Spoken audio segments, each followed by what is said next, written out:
Assalamualaikum warahmatullahi wabarakatuh. Sahabatku semua dimanapun kalian berada, dari Sabang sampai Merauke, semoga kalian dalam keadaan sehat walafiat dan semoga selalu dalam lindungan Allah Subhanahu wa taala, dan semoga kita semua dijaga oleh Allah Subhanahu wa taala dari segala macam penyakit, khususnya wabah corona ini.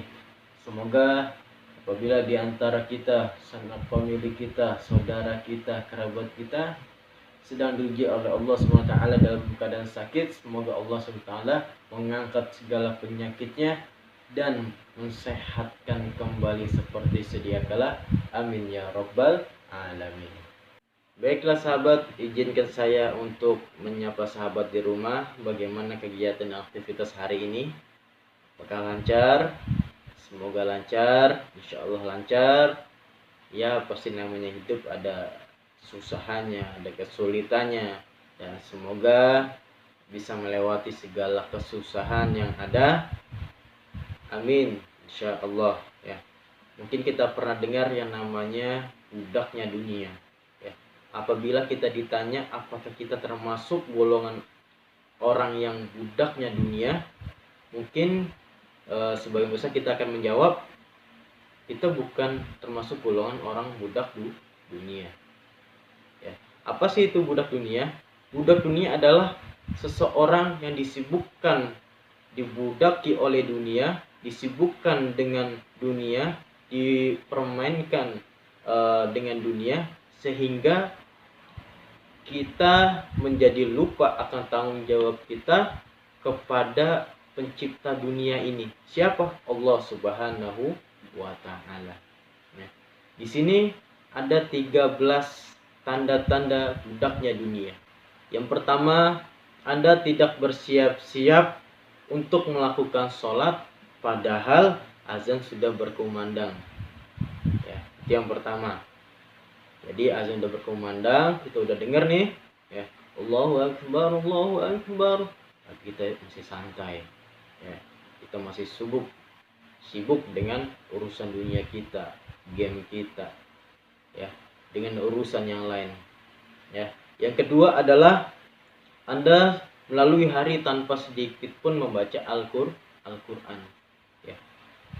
Ya, kita ngelewatin hari demi hari tanpa kita membaca Al-Quran. Yang kita pegang selalu adalah handphone dan handphone. Ya, kita lupa nih pegang Al-Quran, ya, sampai Al-Quran itu di rak-rak buku di atas lemari, bahkan bukunya sampai tebel, ya, lupa.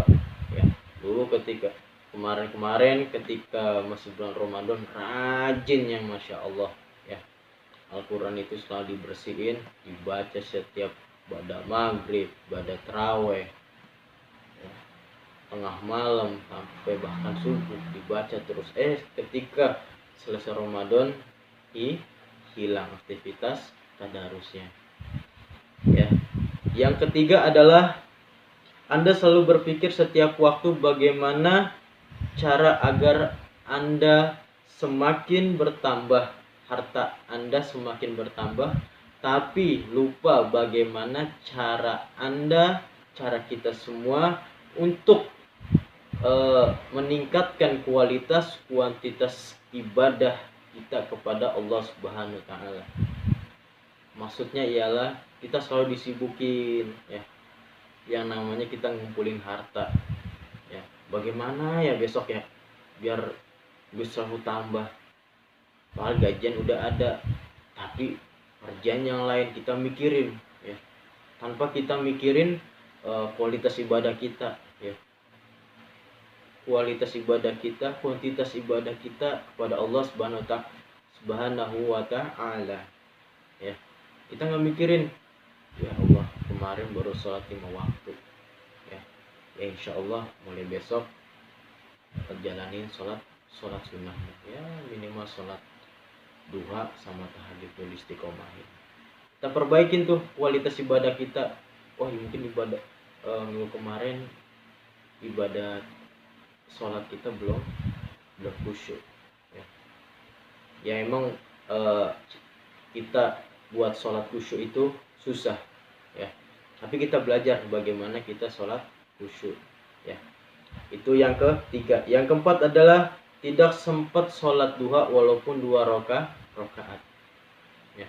Mungkin diantara kita yang masih ada kesempatan buat sholat duha ya, padahal masih ada kesempatan buat sholat duha, tapi kita enggan untuk melakukan sholat duha ya.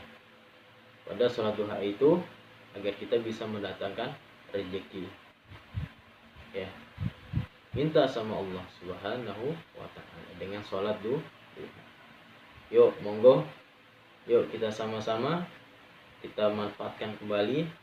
Apabila ada kesempatan untuk kita bisa melakukan sholat duha, kita melakukan sholat duha walaupun 2 rakaat ya, bagus-bagusnya 12 rakaat lah paling banyak ya. Sedikit-sedikit kita mulai dari 2 rakaat kita udah istiqomah, 4 rakaat istiqomah terus ya, karena hal tersebut pun dilakukan oleh orang-orang soleh ya.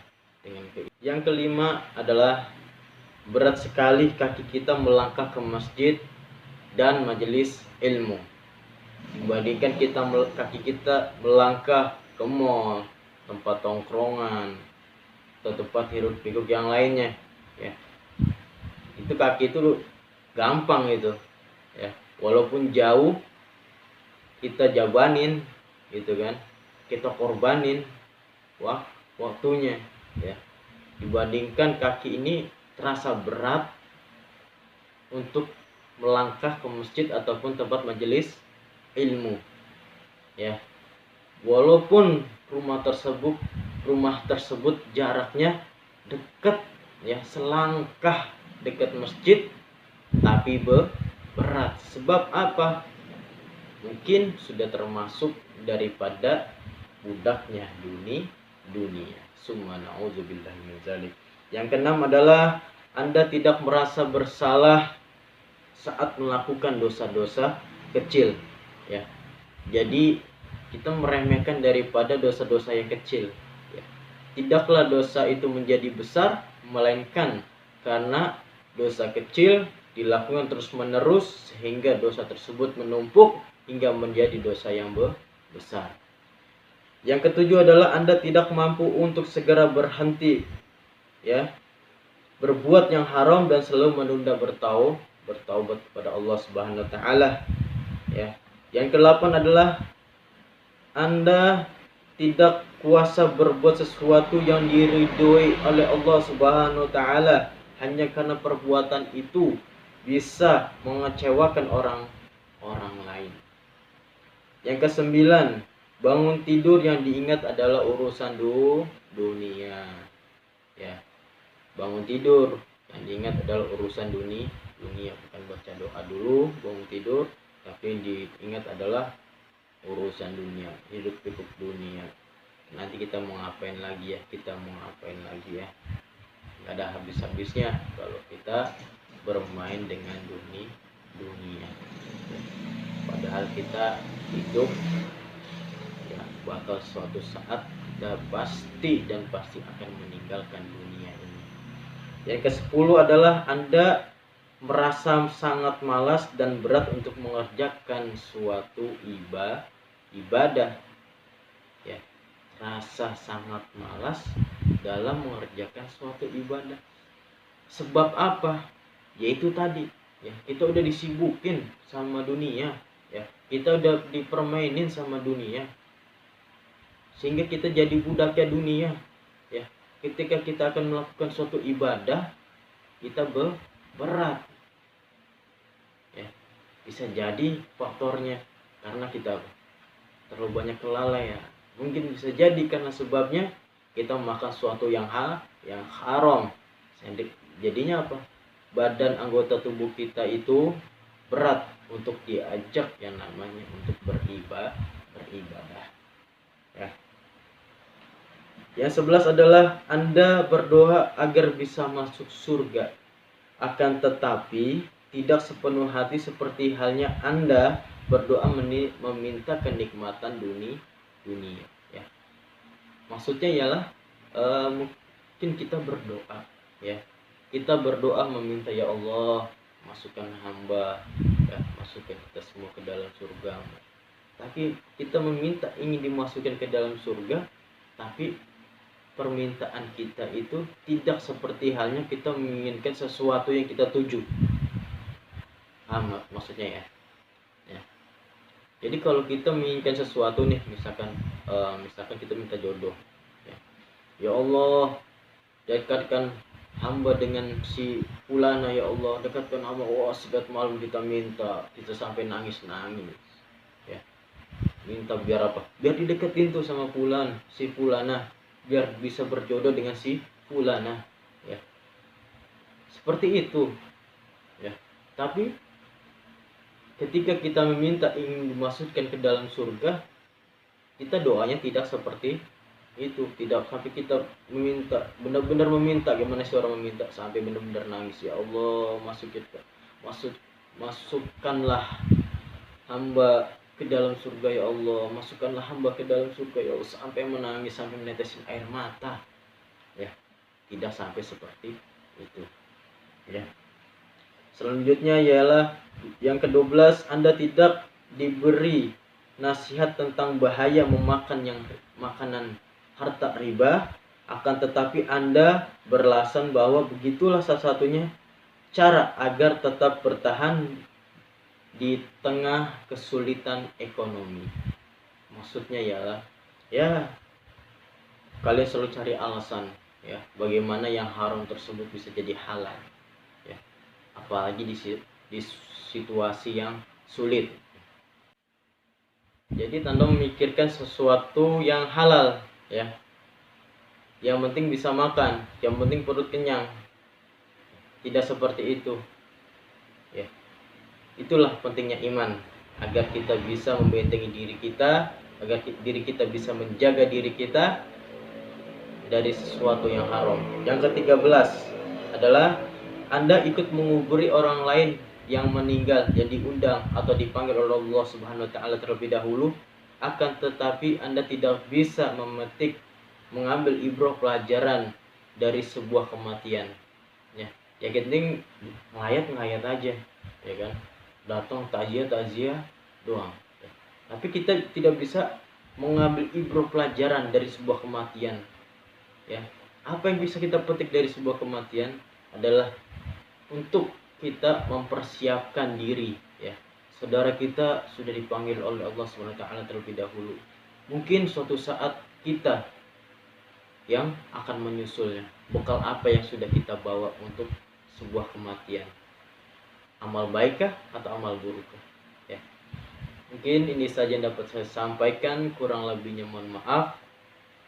Dan saya ingatkan kembali, ya, dari 13 tanda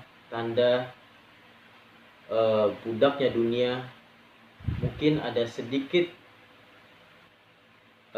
tanda-tanda dalam diri kita, cuma sedikit. Kalau bisa hilang semua tanda-tanda budak dunia, atau keseluruhan berada di dalam diri kita semua. Nauzubillah min zalik.